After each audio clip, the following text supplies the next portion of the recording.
Welcome to Backyard Cigars. So glad that you could join me once again because today I'm going to try something that I've never tried before. I'm going to try something that is made almost exclusively with Colombian tobacco. And I know that tobacco from Colombia has been used in the CAO. I believe it's the CAO Magdalena, which happens to be a region where tobacco is grown in Colombia. And a friend of mine, he went out to Colombia and he found this cigar and he thought that it would be a very good cigar for me to try. And I thought it would be a very good cigar for me to review just to see where Colombian tobacco is at this point. So, without further ado, Mambos Puros Colombia cigars, or cigarros if you're in Colombia. Let's take a closer look. Welcome to Backyard Cigars, a closer look. And here we have a very interesting cigar. At least I can say that I really haven't had many of the tobaccos that are being used in this cigar. Now, this cigar, as you can see, that says Mambo Puros Colombia. So, Mambos Puros Colombia, they are very well known in Colombia for making Colombian puros, and they also use a few other tobaccos as well. Now, they're a small brand. They started working with tobacco in 2010, but they didn't actually start making cigars and moving their business forward till 2020. So, this Vitola is a 6x52 Toro. Price of it is unknown as it was a gift. And let's get into the specs of this cigar. The wrapper is called Colombian Cubita. And Colombian Cubita was a tobacco variety that was initially grown in 1870. And the initial goal was to use the tobacco for the purposes of exporting tobacco products to Germany and the German market. The binder is Colombian Garcia. So Garcia is the binder, and that's another variety of Colombian tobacco. The filler is Ica Guane from Colombia, Olor from the Dominican Republic, and some Ecuadorian Sumatran for the filler. Let's see, hecho a mano. So yes, these are not machine made; they're hand rolled. And we're going to talk more about Mambo Puros cigars from Colombia. I just wanted you to take a closer look at it. Look at that. Okay.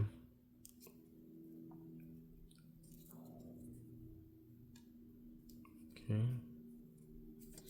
You know, Colombian tobacco has been grown since the mid to late 1800s. As a matter of fact, Ica Mazinga, which is the one that CAO uses the most, that variety, was originally grown in the 1820s. And it was, I've talked about it before, a hybrid that was supposed to be an improvement on a Cuban seed tobacco of the name Cuba Prieta, Black Cuba, which was a seed. Now, Colombia thrived in tobacco production in that time period, mid to late 1800s. And it had a little bit of a hurrah during the post-embargo years, and then again during the boom in the 90s. But we're going to talk about that.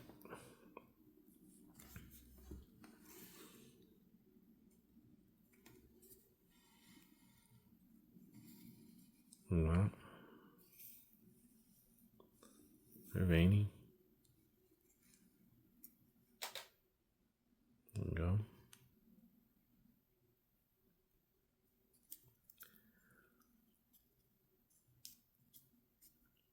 We're not going to judge the cigar on its beauty.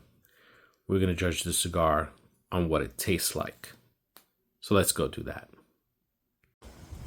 Welcome back from a closer look. And I just want to say, first off, I've had a little bit of communication with the owners of this company over Instagram. And they've given me the specs to the cigar. I didn't ask how much it cost, but I'm just going to safely assume that it is very reasonable, especially if you're using American dollars. But see, the thing about this company, I'm going to tell you what this about this company is, that they're fairly new, fairly young, but they are the only cigar bar in the center of Bogota, Colombia. They are the only ones. They're the only ones there. They're the first and only. And why is that? See, I've talked about this, and it's really about the Smoke-Free World initiative, right? Latin American countries, South American countries in particular, are trying to reduce the sale of tobacco, reduce the growing of tobacco, and also make it harder and more expensive. Well, by making it more expensive is part of making it harder for smokers to enjoy their cigars. So the efforts made by the government to curtail smoking has affected the cigar industry in Colombia as well. And they do still make quality tobacco. Some of it is, a lot of it is shipped elsewhere, but there's still a lot of homegrown cigar companies. I don't want to say a lot. There's several. Some a little older than others, and but most of them are very small in terms of production. We could say that they're boutique slash farm rolls. We could say that, and I guess we wouldn't be wrong if we said that. So, in saying that their cigar industry isn't as relevant as they would like it to be, is just, you know, the situation there now.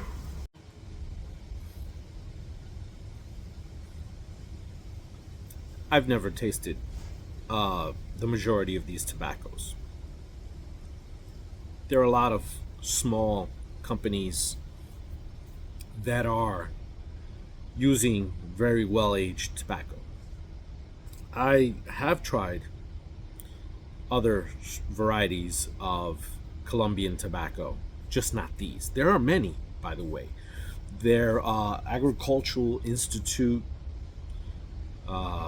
in combination, I believe, with some of the universities, have actually studied the varieties and tried to perfect the growing techniques for some of these varieties. One thing that I did learn from a gentleman in Colombia who owned a small little, what I would call a Buckeye shop, right? A little shop where he rolls his tobaccos. Some of them like to keep their tobaccos in an aromatic state. They'll keep it with tea leaves and other kinds of herbs and roots, and that imparts that flavor and that aroma, which I guess is kind of related to the fact that a lot of the tobacco is sold for pipe mixture, and you know, it's something that is done often there, but not always. And he told me, he said, listen, we're working with a lot of aged tobacco because what's happened over the years is that our tobacco hasn't been in demand and it hasn't been used as much. So for those tobacco growers that have been growing and aging that tobacco and then putting it away, he said, listen, we've got 12-year-old, 15-year-old, 20-year-old tobacco, and lots of it. And it's smooth, it's good, it's of good quality, it's long filler, and it's different varieties that we can use for either wrapper, binder, filler. We can do puros, we can do blends. They have a lot of options. So in saying that, I don't know how old the filler wrapper is here, but I will say this: it doesn't taste young. It tastes like it has a bit of age on it, and I couldn't even begin to guess. But like I said, they're sitting on a lot of aged tobacco. The varieties Cubita, Garcia, Icamasinga, which was grown in the 1820s, which is the one that I mentioned that CAO uses, right?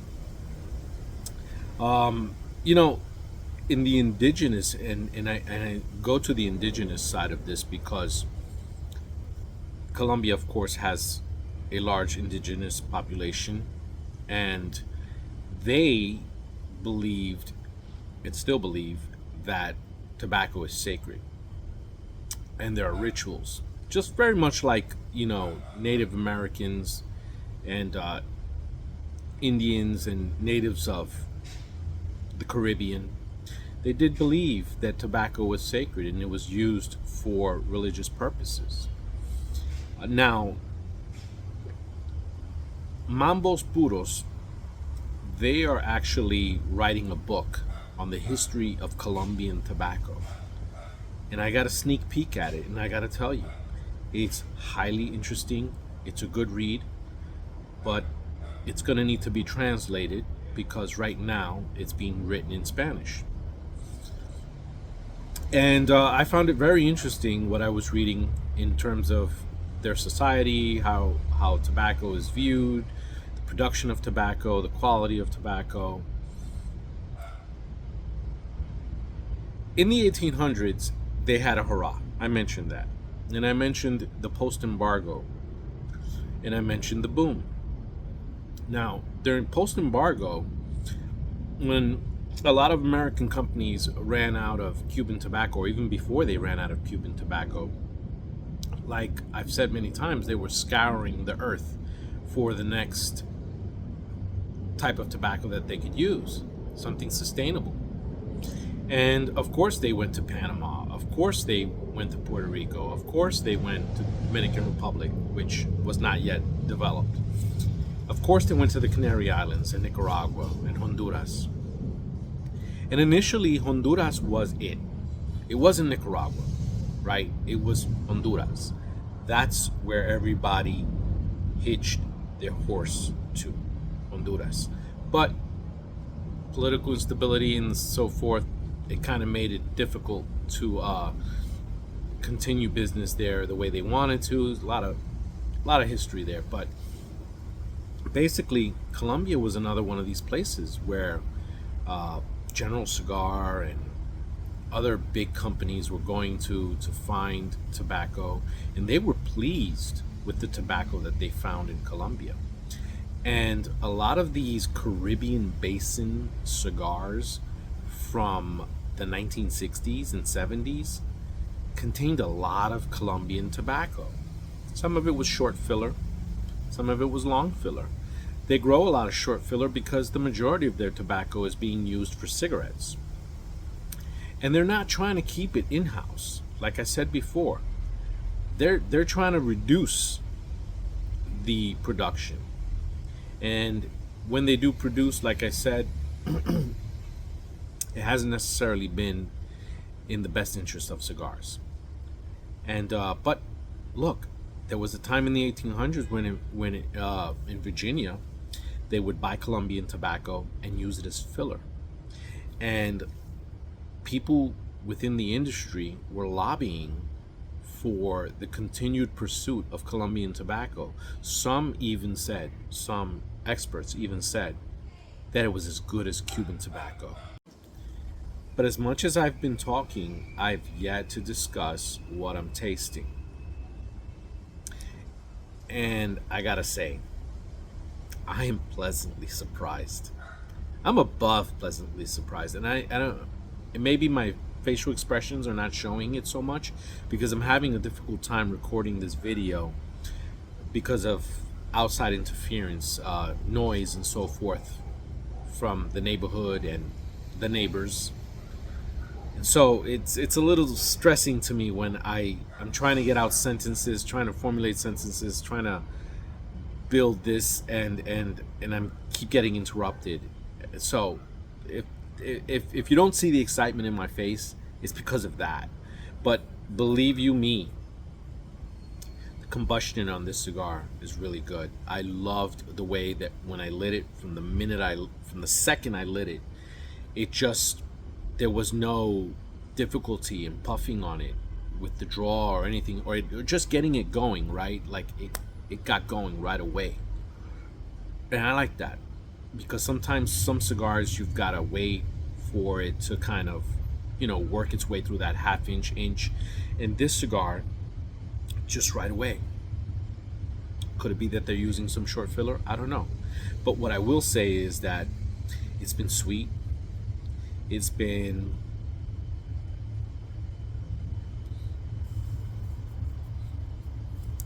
creamy, mild to medium. Started off kind of mild, but now it's building up to a medium. It's just an easy smoke, pleasant flavors. I mentioned the creaminess and I mentioned the sweetness. There's also a floral note to it. It's just very smooth and easy to smoke. That's what I'm getting from it right now.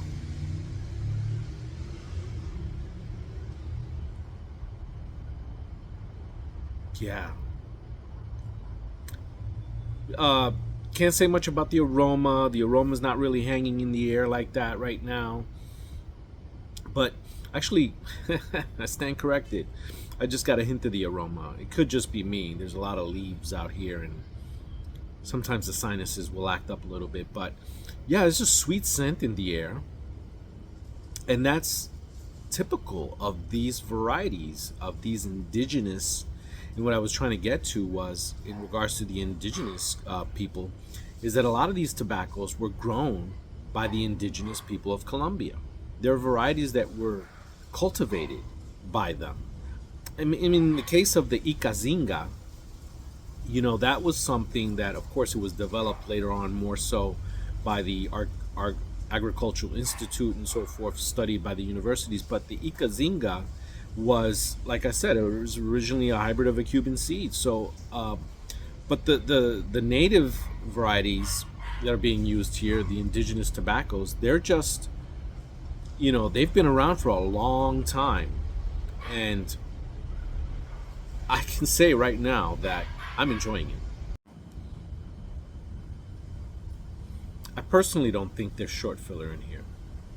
It's just burning nice and slow. Short filler will sometimes burn a little quicker, depending on how it's made, right? Tobacco's used, wrapper, binder. But okay, stress aside. I want to enjoy this cigar to the fullest, and so I'm just gonna try and block out the outside noise. It's just me and you right now smoking. And what I can tell you right now is that this Mambo Puros, they're onto something here.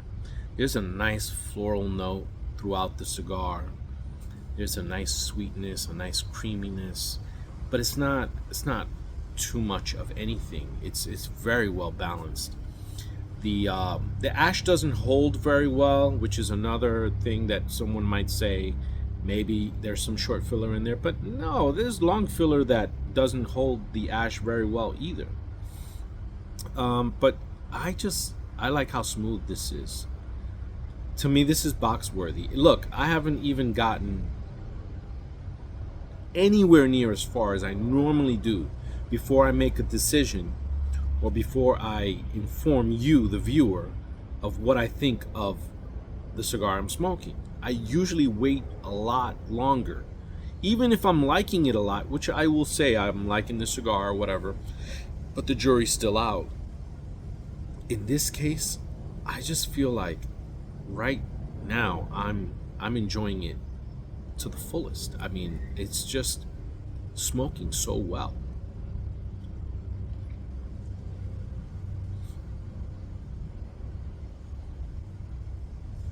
I love the finish on it. There's a light white pepper in the finish.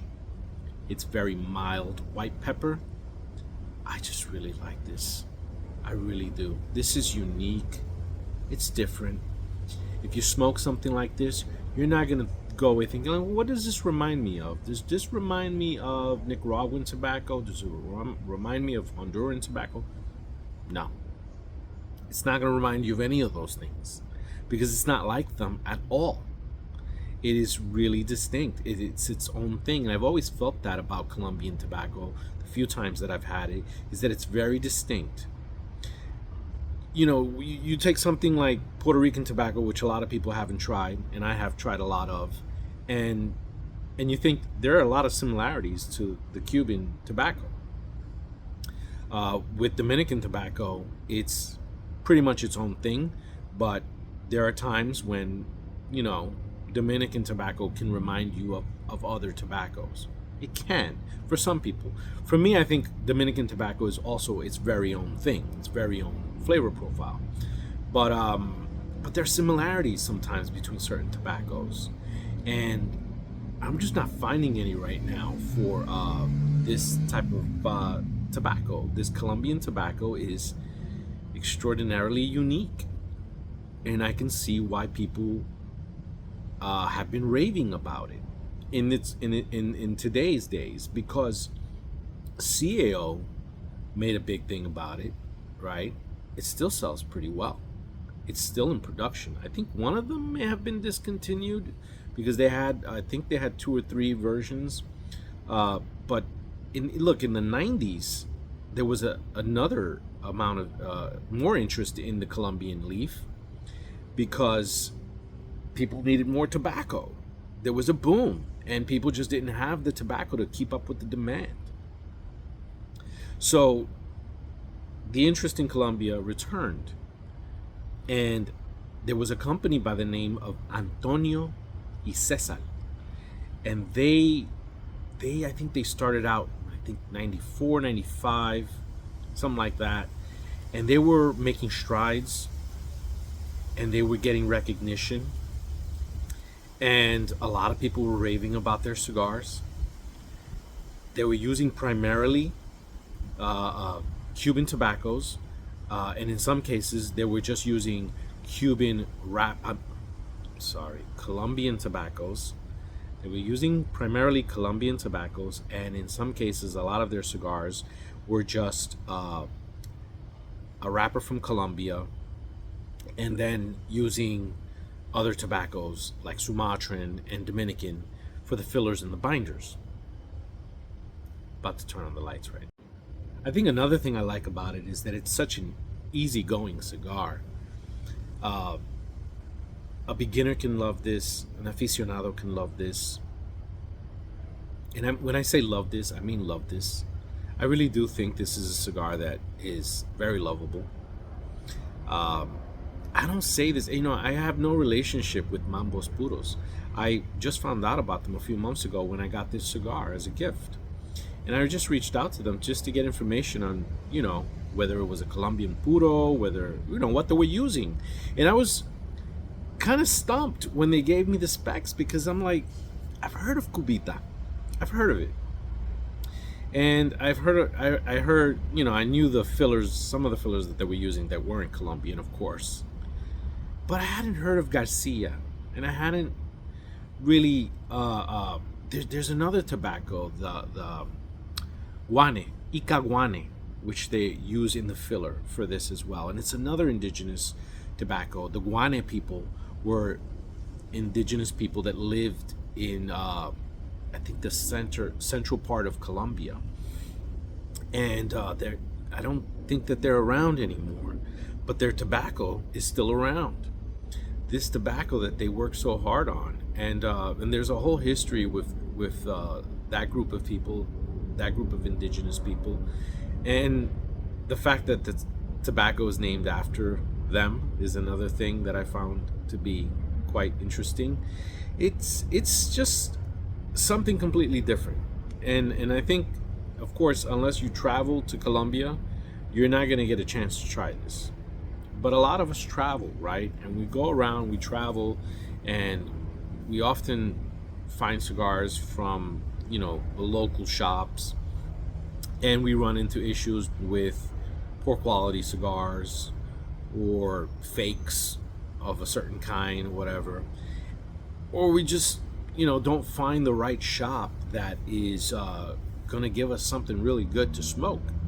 But I can definitely tell you that if you visit Mambo Puros,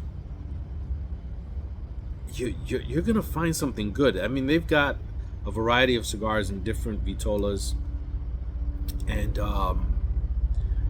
if this is just the tip of the iceberg for them, I mean, you know, they're gonna be very successful, I think.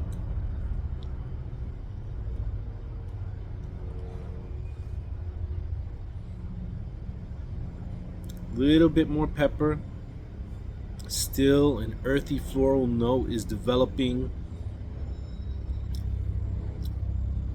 Some dried fruits, stone fruits, that type of stone fruit flavor. A little bit of hay. I'm in awe of what they're doing here because I really didn't expect it to be this good.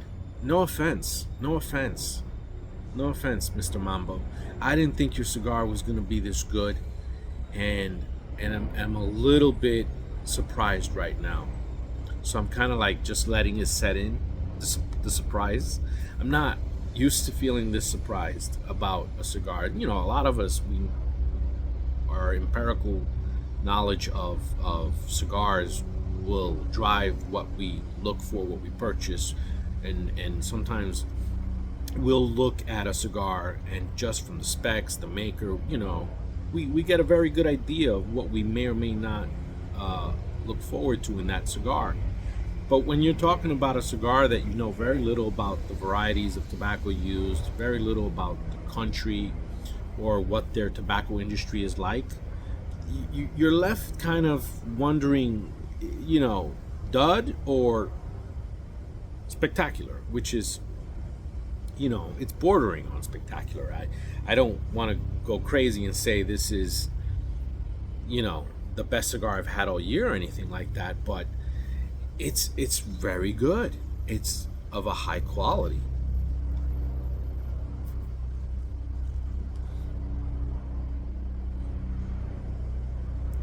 This is for those of you that are into the retrohale.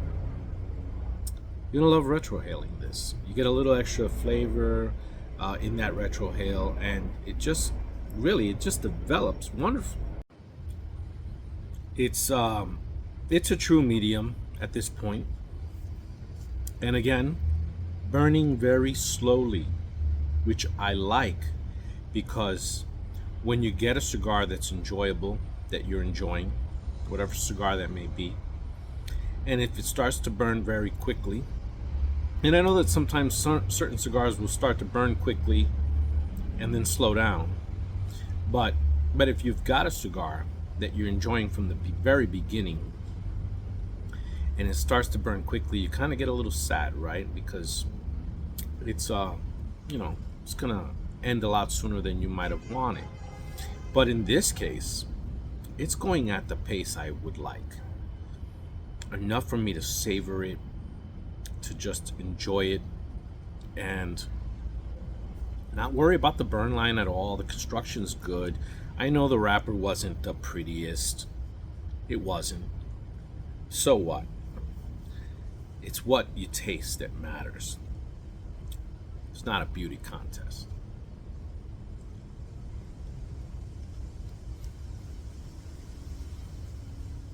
A little bit more strength right now. The smoke is a lot denser, and the aroma's picked up a bit.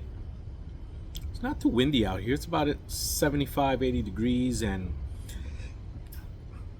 it got a little 5 mile per hour wind.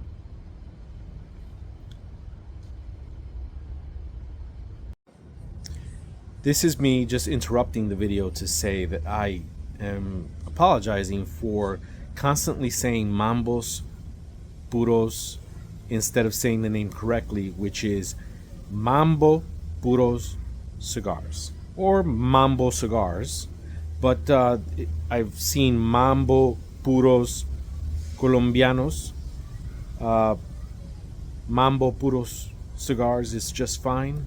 And I'm going to probably keep saying the name wrong throughout the video because I'm just sloppy like that sometimes. But I wanted you to know, and I'll, of course, the video title as well as the information will list it correctly. Thank you. So this is where I'm at. I just feel like as slow and steady as it has been super consistent, and to me it feels like it just keeps improving.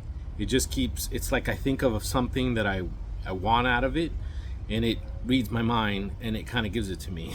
So that's pretty cool because I was looking for a little bit more strength, a little bit more oomph, and I got that in the second half.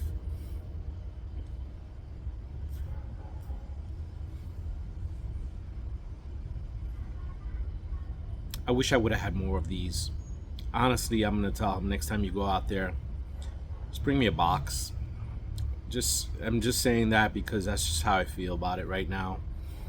It's good when you find and you discover something new and different and unique and distinct, and it meets and checks all the boxes, meets all the requirements. Wow.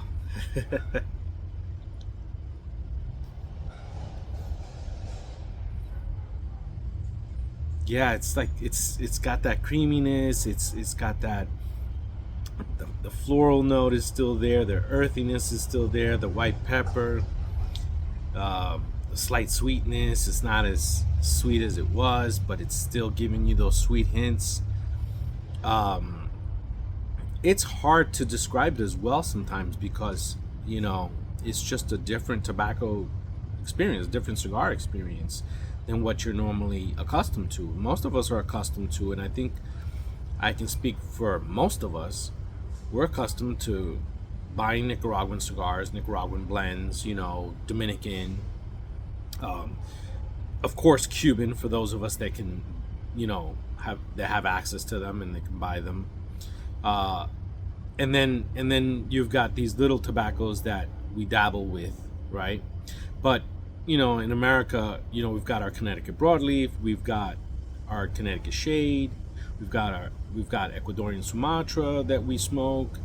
Those are tobaccos that we're very familiar with. The Dominican Olor, Pennsylvania broadleaf, which is kind of been being used more, and when it comes to rare tobaccos, at least rare tobaccos from other countries that aren't normally used, you normally find it in CAO. They're the ones that are giving you Italian, Panamanian tobacco.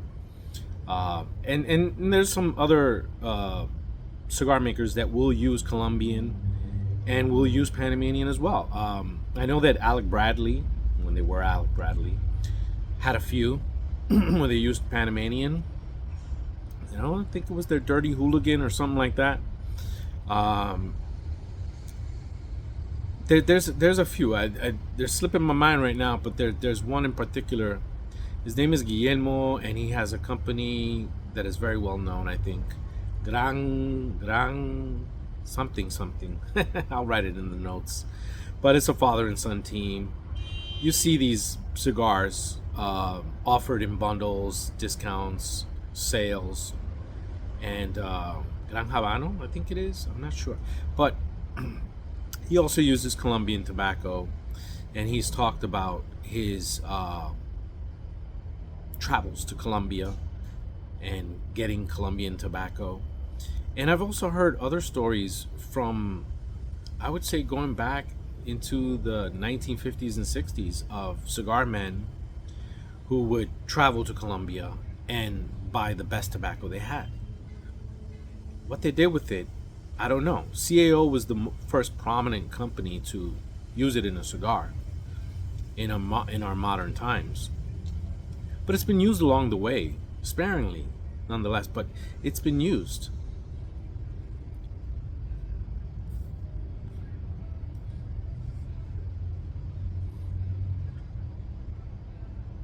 Yeah, yeah. Yeah. I'll come back and wrap it up. I'm back to sum it all up. And I can just say that this experience has been great. It has been great. It's been really eye opening to see how these tobaccos were employed and how good of a cigar came about, right? And I just want to say thank you to Mambo Puros Cigar for connecting with me and replying to my questions and just giving me all the information that I needed, more or less. I mean, normally I like to talk about the owners by name and things like that. I didn't get that. It's okay, it could always be added in the notes. My nub notes will be in there as well. The flavor picked up in strength towards the final third. And now in the final third, and now only in the final third, can I say it reminds me a little bit of Honduran tobacco. The strength is there. The sweetness is a bit more muted in this final third, but still there. But the floral notes are still there. The creaminess has subsided, but you still get a little bit of it. The balance has been there from the beginning to the end. The combustion, I keep talking about the combustion because I put this cigar down at one point for about 8 or 10 minutes, and I had to do something very important. I came back, I was certain I was going to have to relight it, and I did not have to relight it, and it hadn't burned that much since I had been gone, so I didn't really miss out on too much of the cigar, and that was welcoming. And I just feel like, look, yeah, you could put a splashier band on it so it can call more attention to the cigar. I would recommend that. But also, I mean, for what it is, this is a great homegrown product, and it shows a promise for what the future holds if they can get past the politics and the legislation that they have to deal with in their country. I think we got to send a guy down to Colombia and really look at some of this tobacco and really examine what they have and make use of it, or empower them to make use of it, because we know that they're sitting on a lot of aged tobacco, but we also know that they have a lot of really good stock of tobacco, even if it's unaged. And when I looked at the wrapper on this cigar, I wasn't fully convinced of how it was going to hold up, but it has held up big time.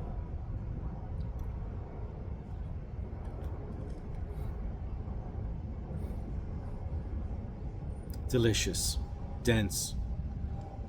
Now I'm getting more of that white pepper with a little bit of red pepper. I mean, it's just well done. So well done. Mambo Puros Colombian tobacco, mostly. Got some Ecuadorian Sumatra and some Dominican Olor mixed in the filler. But other than that, it's Colombian tobacco at its finest, I might say. And I do say. And I just want to thank you all again for watching. Till next time on Backyard Cigars. And by the way, guess what? You probably can't buy these yet online. I checked out their website and it doesn't seem like you can buy directly from them. So you can only get them if you actually go to Colombia and you go to their shop in Bogota. But I still think that in the near future they'll be available for distribution. You'll be able to order them online and get them.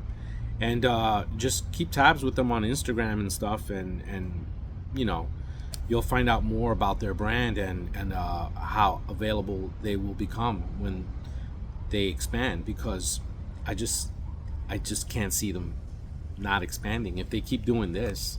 And I know it's only one cigar out of several cigars that they've released, but man, this shows promise. Thank you again.